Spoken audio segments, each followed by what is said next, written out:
Здравствуйте! В эфире Пятого канала информационная программа «Новости», в студии Татьяна Маннова. Сегодня в выпуске. Как учреждения культуры пережили ограничительные мероприятия, связанные с коронавирусом? Чем занимаются сейчас и какие планы строят на будущее? Культработники подвели итоги работы за 2021 год. Ничего страшного, пришли, получили задание и написали. Родители интинских старшеклассников попробовали сами сдать ЕГЭ. Игры, экскурсии, тренинги, мастер-классы, просмотр кино и мультфильмов. Школьники насыщенно провели весенние каникулы. К новым нормам ГТО готовы. Воспитанники детских садов приняли участие в эстафетах. Мэр Инты вернулся из рабочей командировки. На прошлой неделе в Сыктывкаре прошло заседание правительства Республики Коми, на котором градоначальник выступил с докладом в рамках рассмотрения вопроса о комплексном развитии территории муниципального образования городского округа Инта. Владимир Киселев озвучил основные моменты реализации плана развития и доложил о проблемах, с которыми столкнулся муниципалитет и работающие на территории округа предприятия. По ряду моментов удалось заручиться поддержкой главы региона Владимира Уйба. Инте будет выделено 75 миллионов рублей на ремонт дороги на станцию. На заседании правительства глава Коми подтвердил данную информацию. Губернатор отметил, что помнит просьбу интинцев о ремонте участка данного дорожного полотна. Об этой проблеме Владимир Уйба узнал, когда приезжал в Инту. Глава городского округа, руководитель администрации Владимир Киселев от имени всех жителей Приполярья поблагодарил губернатора за помощь Инте. Это крайне важная и необходимая поддержка. К 2025 году в Инте построят фельдшерско-акушерские пункты в селе Петрунь и поселке Абись и проведут реконструкцию стадиона спортивной школы «Юность» до 2035 года. В рамках федерального проекта формирования комфортной городской среды в Инте планируется благоустроить одну общественную и 2 дворовые территории. На Интинской ТЭЦ Коми филиала ПАО «Т+» стартовал плановый ремонт котлоагрегата номер 3. Стоимость работ более 30 миллионов рублей. Они повысят надежность энергосбережения потребителей. Специалистам предстоит заменить экранные трубы топки котла, регулятор пароперегрева, 2 ступени пароперегревателя. Будет отремонтирована обмуровка котлоагрегата и вспомогательные механизмы. Все необходимые для ремонта материалы уже доставлены на станцию. Всего в этом году на Интинской ТЭЦ планируется отремонтировать 6 единиц основного оборудования, 5 котлоагрегатов и 1 турбину. Будет обновлено 550 метров тепловых сетей и тепловой изоляции. Затраты на ремонт и модернизацию оборудования энергообъекта составят более 100 миллионов рублей. Акционерное общество Коми «Энергосбытовая компания» объявляет старт акции «Весна. Тают пени». Участником акции может стать любой потребитель энергоресурсов Коми «Энергосбытовой компании» и ПАО «Т+». Для участия в акции необходимо до 31 мая погасить задолженность за электроэнергию, тепло и горячую воду.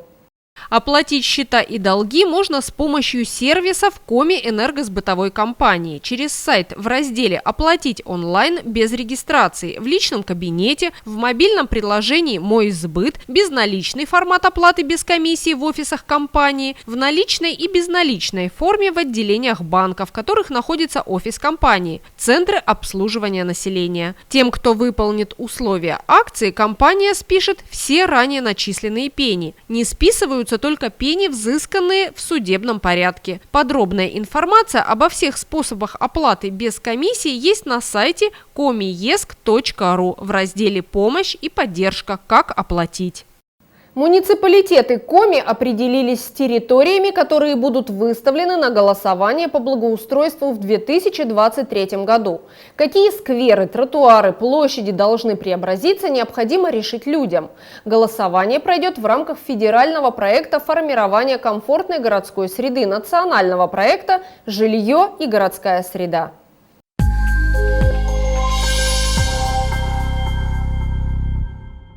В этом году на выбор общественности представлено 40 общественных мест и дизайн-проектов благоустройства в 9 муниципалитетах, которые будут предложены в рамках голосования с 15 апреля по 30 мая 2022 года на платформе 11.городсреда.ру. Принять участие в нем смогут все россияне в возрасте от 14 лет. Территории победителей будут благоустроены в приоритетном порядке в 2023 году.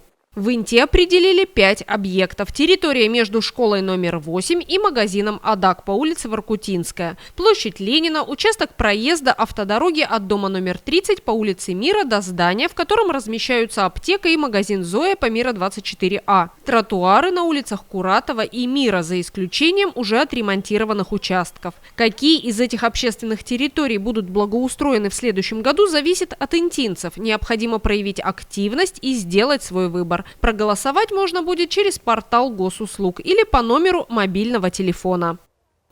Многочисленные онлайн-проекты, конкурсы, акции, выставки, экскурсии и концерты, покупка оборудования, проведение ремонтов, активное участие в региональных и федеральных проектах.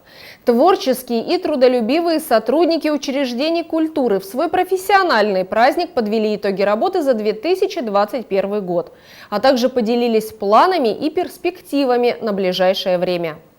Сфера культуры Инты держится на творчестве и энтузиазме людей, влюбленных в свое дело. Работники культуры обладают удивительным умением превращать серые будни в праздник. Мэр Инты Владимир Киселев и председатель городского совета Ирина Артеева поблагодарили и поздравили культработников с их профессиональным праздником.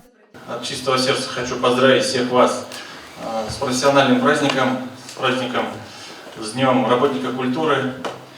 Пожелать вам всем крепкого здоровья. Вы все показали, что вы на самом деле настоящие профессионалы. 2 года пандемии показали это, что вы умеете работать не только напрямую с посетителями, но и через экраны компьютеров. Поэтому еще раз хочу всех поздравить, хочу вам пожелать крепкого здоровья, удачи, чтобы все ваши идеи воплощались. Ну и побед вам всем.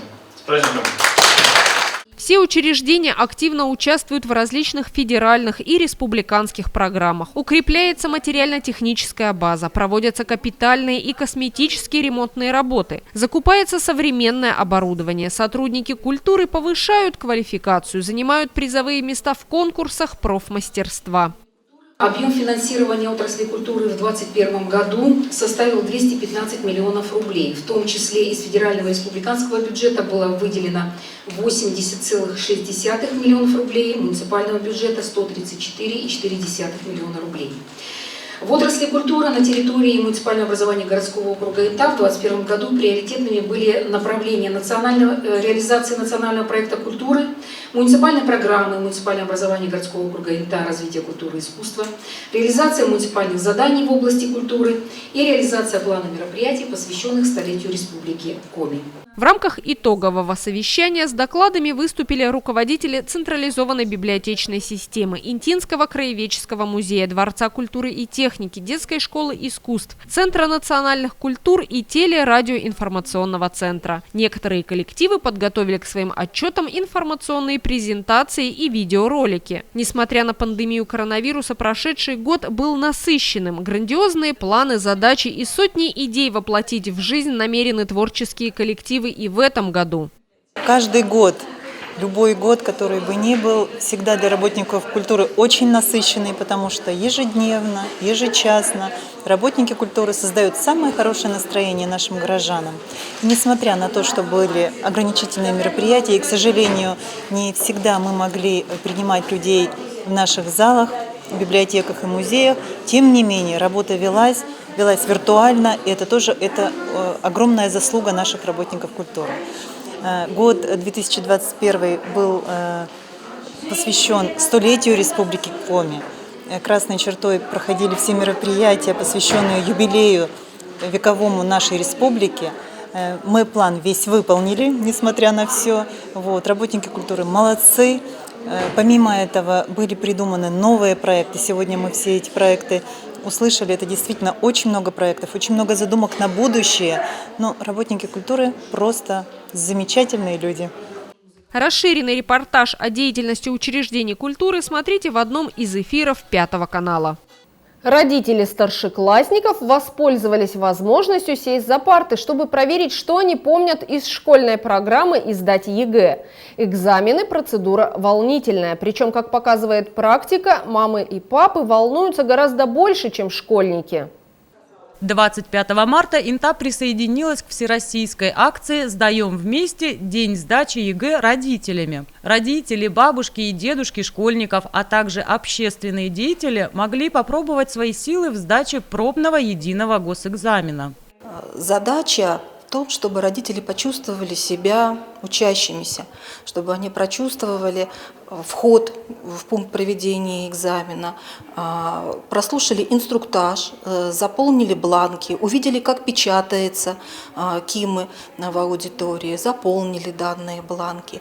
То есть цель данной акции – снять напряженность, психологическую напряженность. Родители, увидев, что ничего страшного в процедуре проведения экзамена нет, расскажут об этом детям. Дети тоже поймут, что ничего страшного нет, и процедура проведения экзамена пройдет спокойно. Пунктом проведения экзамена для родителей уже не в первый год является французская гимназия. Сама просветительская акция проходит в 6-й раз по инициативе Федеральной службы по надзору в сфере образования и науки. В этот раз проверить свои знания решили 8 человек – родители выпускников. Взрослые люди сели за парты, чтобы лично оценить обстановку и увидеть процесс проведения экзаменов. Сама процедура проведения экзамена начинается со входа в пункт проведения экзамена. Когда учащиеся входят в пункт проведения, у них проверяют паспортные данные, сверяют их со списками. То есть, если вас в списке нет, вы пройти на экзамен не имеете права. У каждого учащегося на экзамене есть не только своя аудитория, но и свое собственное место. То есть, все учащиеся распределены по отдельным местам. Во время экзамена нельзя разговаривать с соседями, пересаживаться. Можно находиться только на строго определенном месте. Выход из аудитории во время проведения экзамена, они имеют право это сделать, но выход из аудитории только по одному человеку и в сопровождении организатора вне аудитории. Требований к процедуре проведения ЕГЭ множество. И хотя для родителей экзамен проходил понарошку, условия были максимально приближены к реальным. Ведь не секрет, что зачастую родители перед ЕГЭ волнуются гораздо больше, чем дети. Сейчас родители могли ненадолго поменяться местами с выпускниками и пройти всю экзаменационную процедуру от начала и до конца. Самая длинная и напряженная третья школьная четверть позади. Во время весенних каникул интинские учащиеся набирались сил перед решающим рывком. Активная развлекательная программа, позитивные впечатления, познавательные экскурсии были организованы для ребят, посещающих лагерь дневного пребывания в гимназии номер 2. Весенние каникулы интинская детвора провела весело и с пользой. В этом году на базе французской гимназии впервые открыл двери лагерь с дневным пребыванием детей под названием «Родные истоки». В минувшую пятницу красочный отчетный концерт подытожил работу площадки.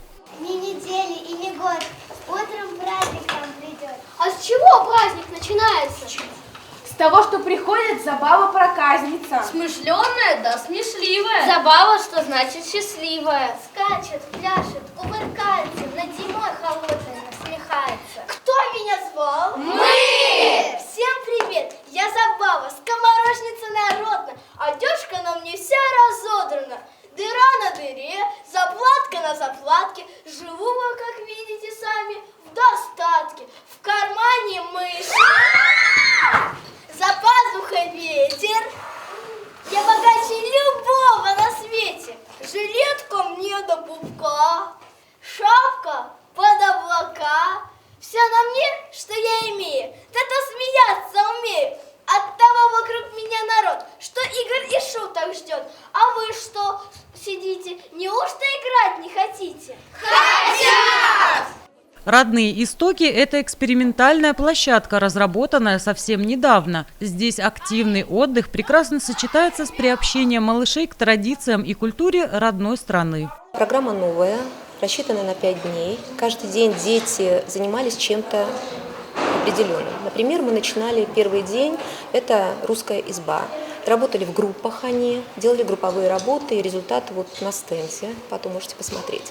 Второй день мы избу заселяли, обязательно избу надо охранять, поэтому мы делали вот эти замечательные хороводницы-обереги. Вот немножечко у нас уже упало. Но третий день мы посвятили русскому творчеству. Это гжель и хохлома традиционные. Ну и, соответственно, матрешка. Нас в Россию нашу знают по нашей национальной игрушке. Это русская матрешка. Мы даже отряд свой назвали матрешки. Делали оригами, разукрашивали. И последний завершающий день мы решили вот сделать своими силами данное представление. Все каникулы, когда другие дети отдыхали, эти школьники учились новому, обогащались культурно. Малышей, записавшихся в лагерь, разбили на отряды. Учащиеся первых и вторых классов готовили индивидуальные творческие проекты. Под руководством воспитателей дети познакомились с народным искусством и декоративным творчеством, гжелью, хохломой, русской матрешкой и другими направлениями. Раскрашивали, матрешек делали, обереги, делали домики. Жель это рисуется синим и белым или голубым. А вот хохлома рисуется чуть-чуть можно зеленым, красным, оттенка золотого, красный, желтый и черный. Ученики классов постарше, третьих и четвертых, заучивали песни и танцы, разыгрывали сценки, много репетировали, чтобы устроить этот праздник.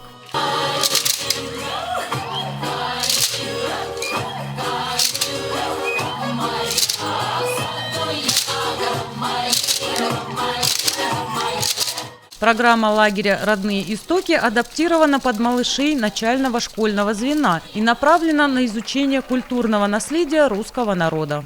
2022 год, на смену году науки и технологий, пришел год русской культуры, традиций русских, потому что со временем мы, конечно, отходим от русских истоков.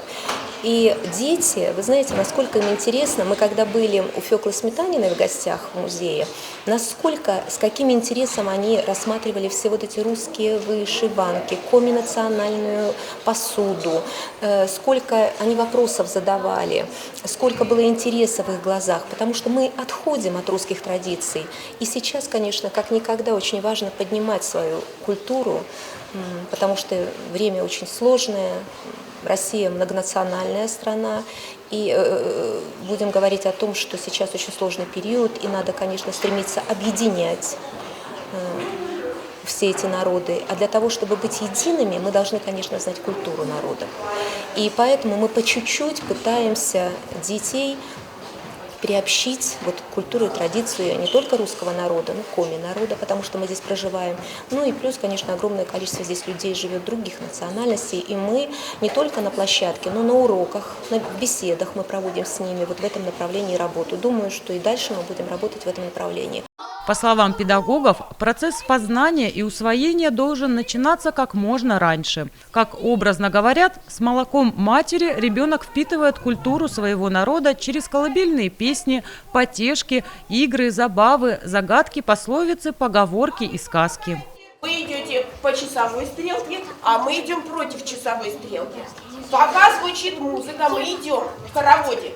Как только музыка завершится, вы, те, кто внутри, поворачиваетесь к тому, кто снаружи, и берете за руки. Кому пары не хватило, тот садится на место. Понятно? Понятно? Ну что, маэстро, музыку!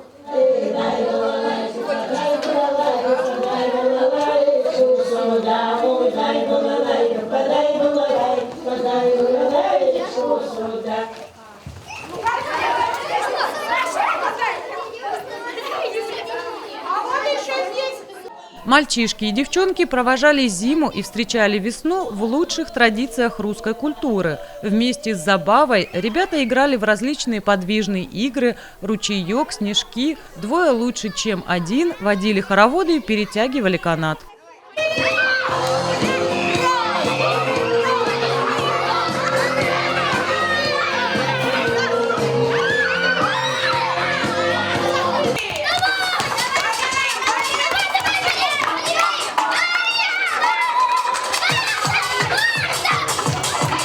Педагоги гимназии тщательно проработали программу мероприятий лагеря, в которую входили различные игры, беседы, тренинги, общение, экскурсии, творческие мастерские и мастер-классы, а также просмотр и обсуждение кинофильмов, мультфильмов и презентаций. День мы начинали с утренней зарядки, потом обязательно спортивные игры, потому что все равно это оздоровительный лагерь. Посещение всех экскурсий. Мы были в музее, были в Центре национальных культур, были в библиотеке центральной и детской и обязательно посещали бассейн. Ну, а вторая половина дня отводилась на мастер-классы и свободные игры. День, в общем, пролетал очень быстро, и детки, хотя до 2:30, но мы с трудом их в 3 часа отправляли домой. В последний день мы сделали с ними замечательные пасхальные сувениры, так как приближается Пасха 24 апреля, светлый праздник. И они сегодня уйдут домой с замечательными подарками для своих любимых мам, которые подарят они вот в этот светлый праздник. Дебют лагеря «Родные истоки» прошел успешно. Здесь малыши смогли отлично отдохнуть, познакомиться с интересными людьми и приобрести множество ценных знаний и навыков. В спортивной школе Интинская прошли веселые старты под названием «Крошка-ГТОшка» при поддержке городской администрации и местного отделения партии «Единая Россия». В соревнованиях приняли участие 5 дошкольных образовательных учреждений. Воспитанники детских садов «Родничок», «Крепыш», «Белочка», «Рябинушка» и «Северное сияние» боролись за звание самой быстрой, ловкой и сильной команды.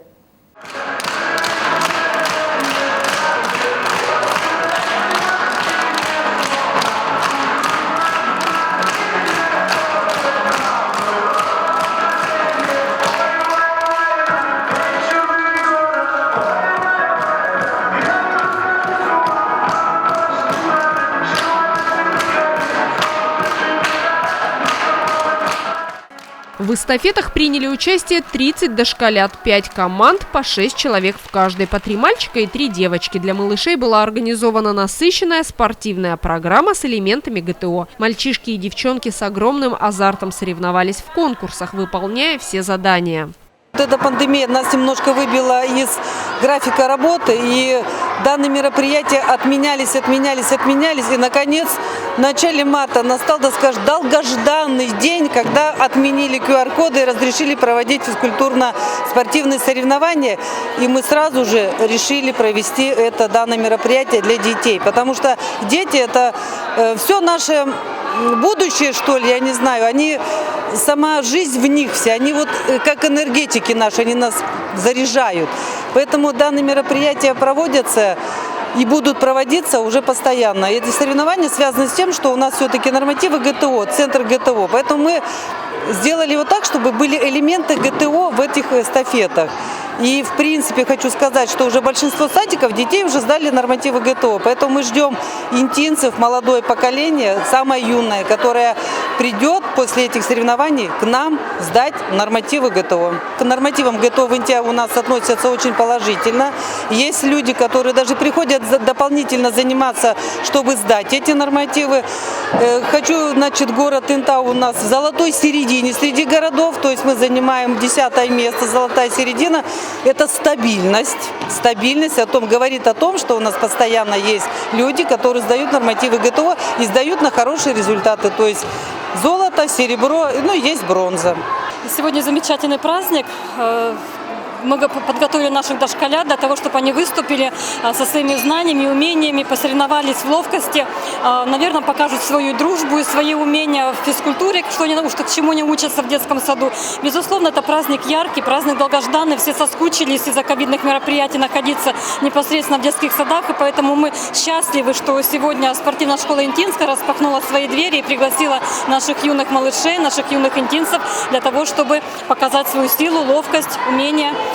Интинское местное отделение партии с удовольствием поддерживает такие мероприятия. И я хочу сказать, что мероприятие проводится в рамках партийного проекта «Спорт для всех». Поэтому мы подготовили тоже ребятам подарки. Надеемся, что праздник получится ярким, запоминающимся, но подарки, само собой, всегда приятно.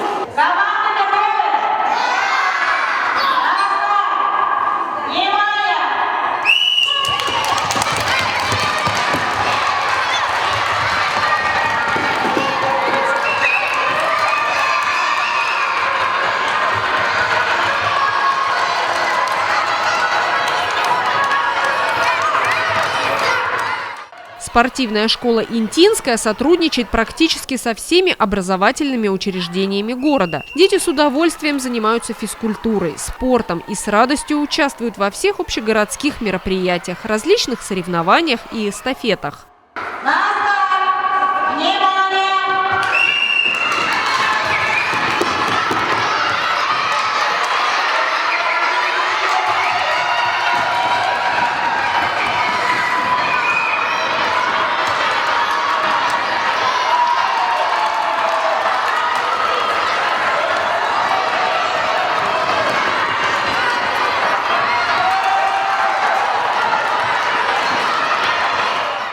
В рамках веселых стартов маленьким чемпионам необходимо было пройти 7 испытаний. Организаторы спортивного праздника разработали все задания с учетом возраста и физической подготовки дошколят. Воспитанники садиков успешно проходили все препятствия, выполняя задания. Очень сложно было у нас такая дискуссия по тем эстафетам, которые будут у нас в этих стартах.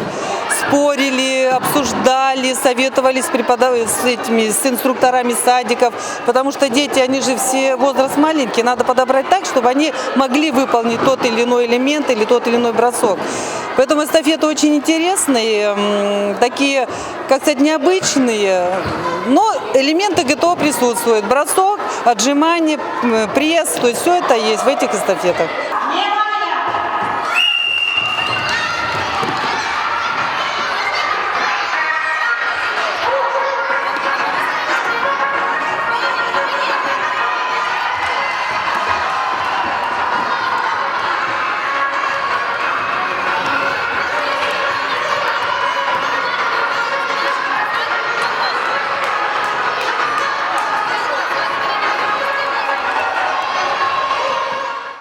Цель таких праздников – приобщение детей к спорту и развитие у них стремления к здоровому образу жизни. Дошколята учатся активно и организованно проводить отдых. Малыши с большим удовольствием соревновались и побеждали. Взрослые и дети получили заряд бодрости и хорошее настроение. И в завершении выпуска объявления с 11 по 15 апреля в Инте будут работать специалисты консультативно-диагностического центра и диагностической поликлиники Республики Коми. Прием пациентов проведут врачи-травматолог, ортопед, гастроэнтеролог, онколог-мамолог, уролог, акушер-гинеколог, врач УЗИ. Записаться можно по телефону колл-центра 6 16 36 через врача-терапевта или узкого специалиста поликлиники номер 1. И это все, о чем мы хотели рассказать вам сегодня. Смотрите новости на 5 канале и будьте в курсе значимых событий Инты. Всего доброго и до свидания.